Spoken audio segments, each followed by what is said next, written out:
Thanks for coming to this collective reading. Yeah, let's just get right into it. If you feel called to be here, cool. If it resonates, it resonates. If it doesn't, leave it at the door. All right, bye. I'm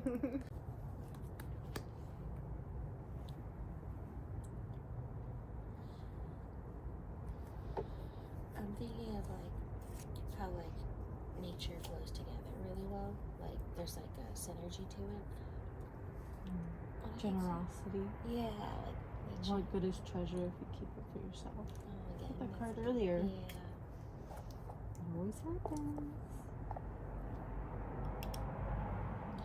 I'm getting the message that things are coming together, the way they're meant to.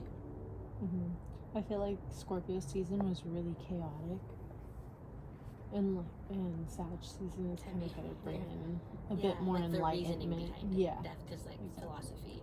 Exactly. Because horses, I feel like people don't go into how tired they get.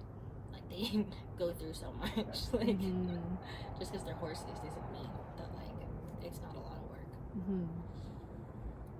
Yeah, exactly.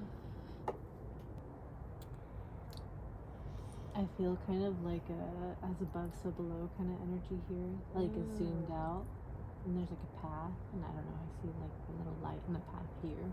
Yeah, because the river does nourish the path that it goes on, and then it blesses everything else. I read that exactly in a card that in this card actually it talks about how the river blesses everything in its path on its way to the ocean.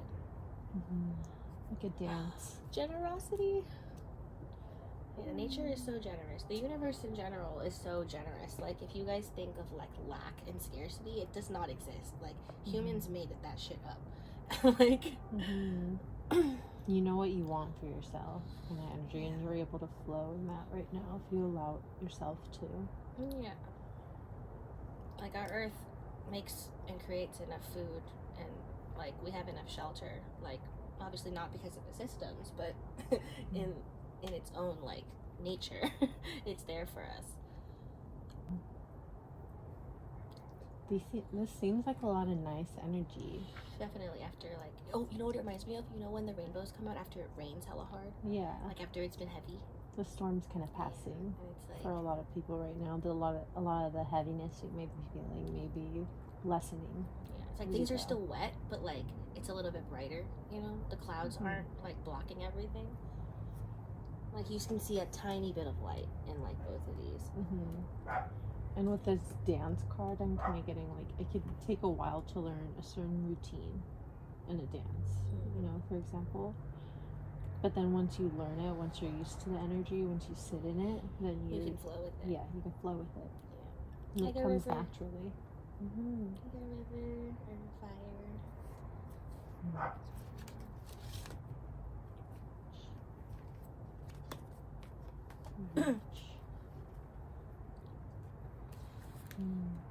You may have been in a dark night of the soul and this kind of Scorpio energy, and you're able to finally crawling out to the light type energy. Maybe for some of you.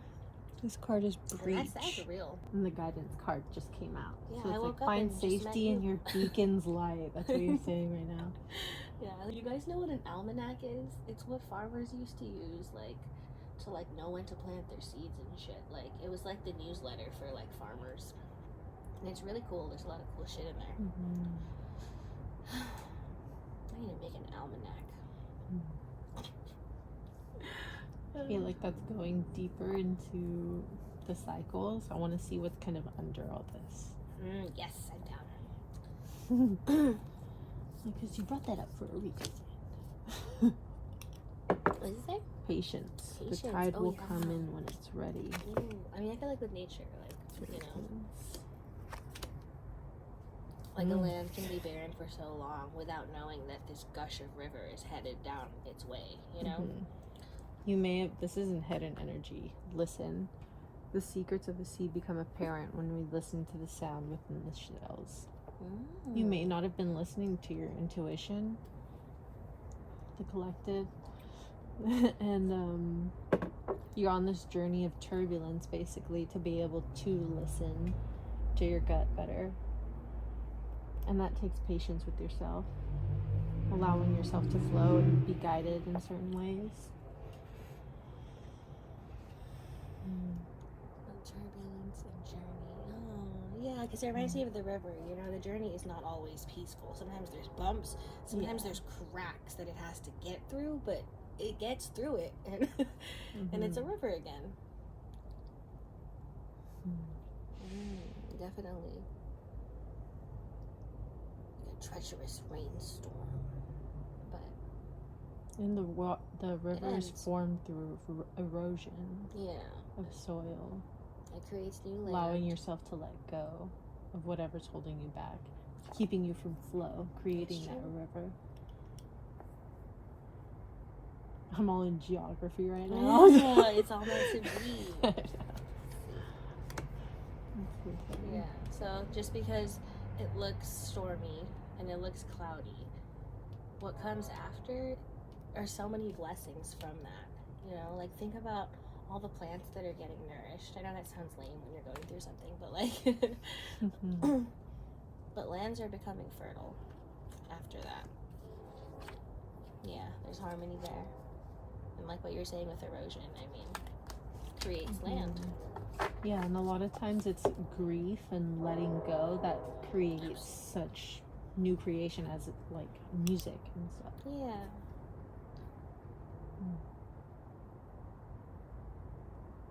I learned what a didgeridoo was today. You know what a didgeridoo is? I've heard of it.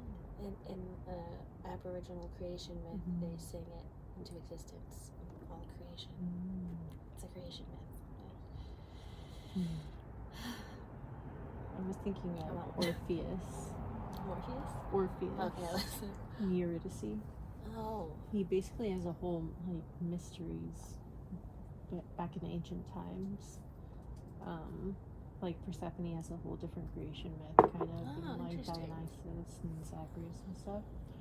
But Orphism kind of, I think, focused a lot on the afterlife in certain ways, and like mystery school is for the initiate to be able to pass into the afterlife with remembrance and not forgetting into the next life.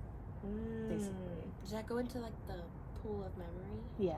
Oh, okay, that's cool. But Orpheus, the whole like starter of that, or what it's named after, he went into the underworld for his wife that died. Oh, I love that story. Yeah, it was the one where he wasn't told. He was told not to look back. And he looks back. It always reminds me of the Lot's wife. How in the Bible, like one of them got freed, and like, but he kept looking back at the fallen city, and then she turned into a pillar of salt. She got salty. So I mean, don't have those regrets. You gotta have peace with it, because otherwise the river doesn't flow, and then it becomes stagnant, disease. Like it's not meant to stay there. The initiate gets held back. It gets stuck in the mud in the river when you want to be able to flow with the rest of it. Yeah, and I think that resistance is against like the blessings of nature, because it deprives, you know, where it needs to be. And I feel like that goes into like when we like don't give ourselves the care we need, because like then those lands are like not fertile for anything good, you know?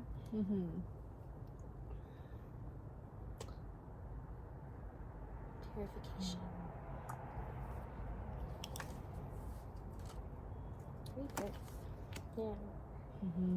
This is what we're all letting go of, the collective, as we move into this new era of like, oh, could breathe and come out of the darkness that is scorpionic. Yeah, the air is so fresh after rain. Everything in the air gets just like pushed into the earth.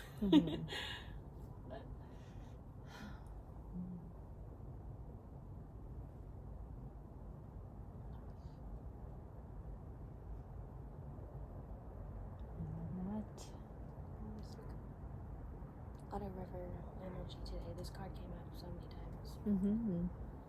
Real fog too. It's become clear what we have to let go of. Collective. It makes sense too, because after a storm, you see like at least like I see out in the garden a lot of shit's knocked over, but it tells me like, okay, that is not strong enough to withstand being outside. You know Yeah. what I mean? Like, And this it needs to be fortified. It needs to be let go of or It's a new replaced. type of care. Yeah. Yeah. But allocating that energy, I feel like, is all what winter is about for springtime, essentially. The dance is moving with the cycle and not resisting it. Exactly. The river.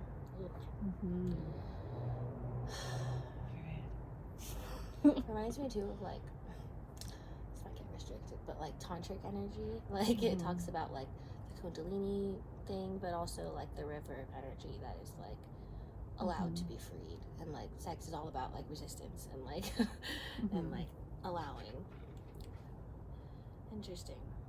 The river.